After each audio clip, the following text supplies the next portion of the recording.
Deputy CM గారు, BJP అందరం కలిసి మిమ్మల్ని అభినందిస్తున్నాం. ఒకప్పుడు ఈ అసెంబ్లీ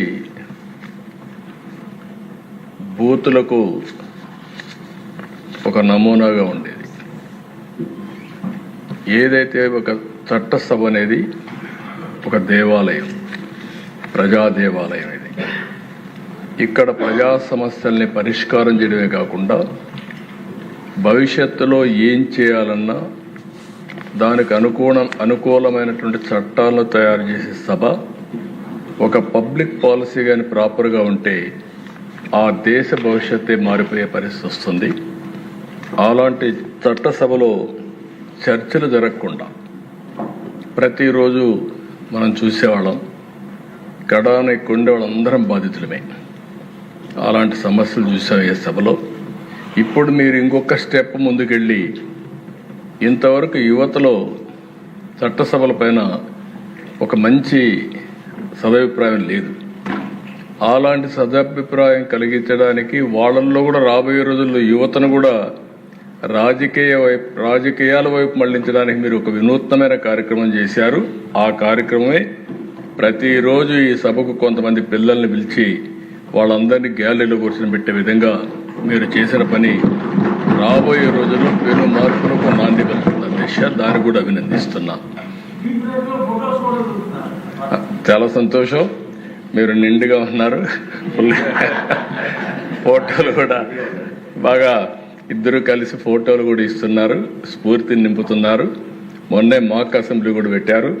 నాకు వాళ్ళు చూస్తే అనిపించింది, ఇక్కడ ఉండే సభలో ఉండే సభ్యుల కంటే మాక్ అసెంబ్లీలో చేసిన పిల్లల యొక్క ఉపన్యాసాలు అమోఘం, బ్రహ్మాండంగా చేశారు. నిజమైన ప్రజాప్రతినిధిగా వెలిగే పరిస్థితికి వచ్చారు. ఈ సందర్భంగా దిశ ఇంకొక పక్కన డిప్యూటీ సీఎం గారిని, అటు ప్రధానమంత్రి నరేంద్ర మోడీ గారిని, ఇక్కడుండే బీజేపీ నాయకుల్ని, జనసేన, తెలుగుదేశం పార్టీ నాయకులను కూడా మనస్ఫూర్తిగా అభినందిస్తున్నా. 20 నెలల్లో ఓసారి నాకే అనిపిస్తుంది మనమే ఈ చేయగలిగామనిపించే విధంగా అందరూ సహకరించారు. ఈ సహకారానికి మనస్ఫూర్తిగా మరొక్కసారి మీ అందరికీ కూడా అభినందన. ఈరోజు దేశ రాష్ట్ర చరిత్రలో కూడా మీరు ఒకసారి చూస్తే ఇటు నేను కానీ పవన్ కళ్యాణ్ గారు కానీ ఏదో చేయాలి అనే తపంతో అనునిత్యం ఆలోచిస్తున్నాం. విభజన జరిగింది 2014. రాజకీయ కారణాలు ఏవైనా కావచ్చు కానీ విభజన జరిగింది. దానివల్ల ఆంధ్రప్రదేశ్ నష్టానికి కొంత నష్టం జరిగింది. ఆ రోజు కూడా నేను ఒకటే మాట చెప్పాను. నా స్టాండ్ అయితే తెలుగు జాతి ఒకటే, విభజన చేస్తే ఆంధ్రప్రదేశ్కి న్యాయం చేయండి, సమైక్యంగా పెడితే తెలంగాణ ప్రజానికాన్ని కూడా కాన్ఫిడెన్స్ తీసుకోమని చెప్పాను తప్ప ఏ సైడ్ కూడా నేను సపోర్ట్ చేయకుండా తటస్థంగా ఉన్నాను. సరే, రాజకీయ కారణాలు జరిగిన తర్వాత దిశ కొన్ని డిసడ్వాంటేజెస్ వచ్చాయి. ఇక్కడ రాజధాని లేదు, పట్టణ జనాభా తక్కువ, వ్యవసాయమే ఆధారం. దీంతో ప్రభుత్వానికి ఆదాయం కూడా తక్కువ వస్తుంది. ఆ స్ట్రక్చరల్ డెఫిషియన్సీస్ కూడా ఉన్నాయి. అయితే ఆ దిశ యథార్థాన్ని ఎప్పటికైనా జీర్ణించుకొని మనం సమర్థవంతంగా ముందుకు పోతే తప్ప నిలదొక్కుకోలేమని అభిప్రాయంతో అంత మునుపు నేను చేసిన అనుభవం కూడా నాకు గుర్తించుకొని దానికంటే ఇంప్రూవ్డ్ వర్షన్ తేవాలనే ఉద్దేశంతో ముందుకు పోయాం. 14-19 ఈ అసెంబ్లీ దగ్గర 1 ఇయర్ ఆ లోపలని అసెంబ్లీ కట్టాం.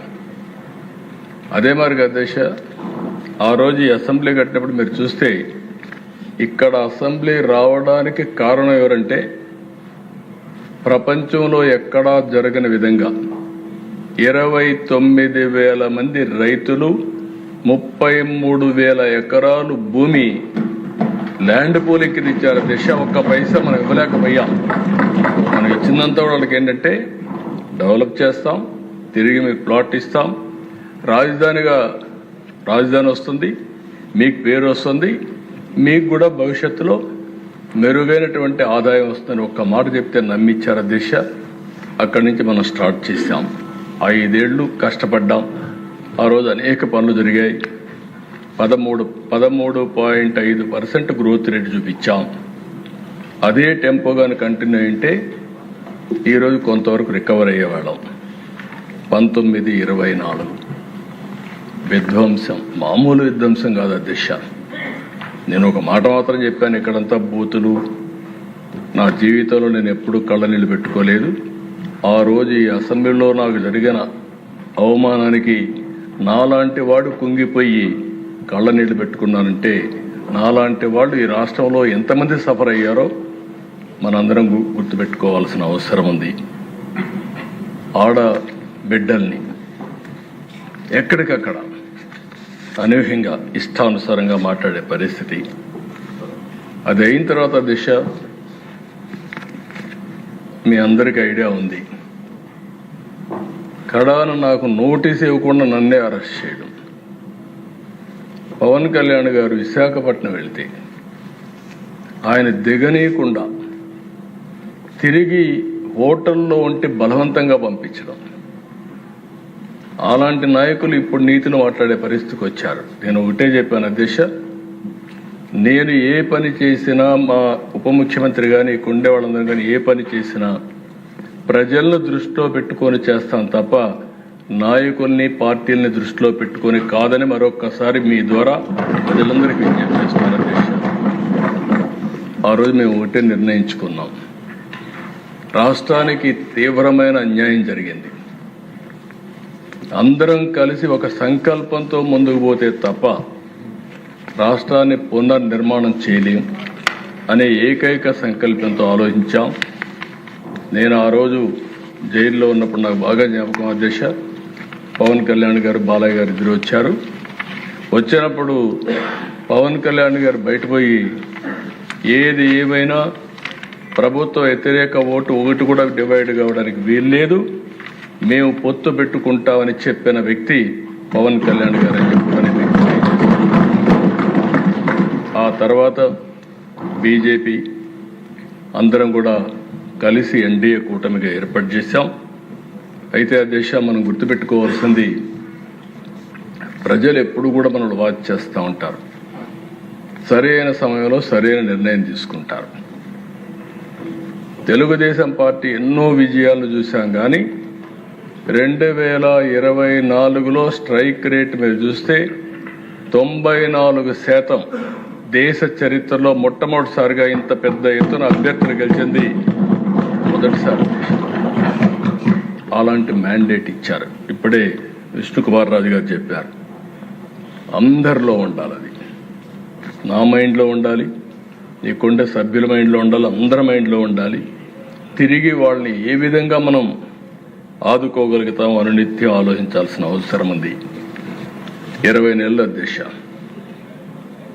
పవన్ కళ్యాణ్ గారు 21 నెలలు అన్నాడు కానీ నేను రోజు కూడా జ్ఞాపకం పెట్టుకుంటున్నా. కరెక్ట్గా ఈ నెల 14వ తారీఖుకి ఈ గవర్నమెంట్ వచ్చి 20 నెలలు అవుతుంది, పూర్తి అవుతుంది. ఇంకా 4 నెలలు ఉంది 2 సంవత్సరాలకి మనం. అయితే అధ్యక్ష, ఈ 20 నెలల్లో నేను 4వసారి ముఖ్యమంత్రి. ఈరోజు ఈ డెవలప్మెంట్ అంతా చేయగలిగామంటే నేను అందరిని అభినందిస్తున్నా. ప్రత్యేకంగా ఢిల్లీలో ఉండే కేంద్ర ప్రభుత్వాన్ని మనస్ఫూర్తిగా అభినందిస్తున్నాను అధ్యక్ష. వెంటిలేటర్ పైనుండే ఆర్థిక వ్యవస్థ ఆ సమయంలో కానీ ఆక్సిజన్ ఇవ్వకపోతే ఏమవుతుందో మనందరూ తెలుసు. అలాంటి సమయంలో